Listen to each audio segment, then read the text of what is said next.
কুরবানি জরুরি নয়, কুরবানি ফরজ নয়, কুরবানি একটি নেকির মাধ্যম।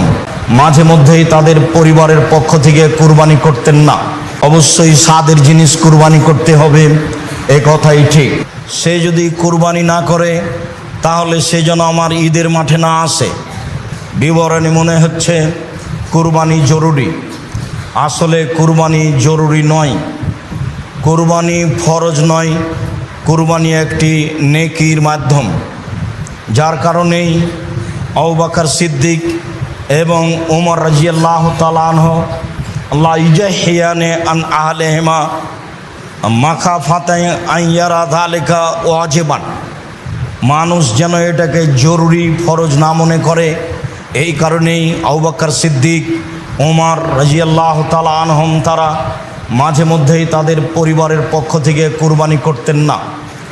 অবশ্যই কুরবানি আল্লাহকে সন্তুষ্ট করার মাধ্যম, অবশ্যই কুরবানি একটি বড় ইবাদত, অবশ্যই স্বাদের জিনিস কুরবানি করতে হবে, এ কথাই ঠিক।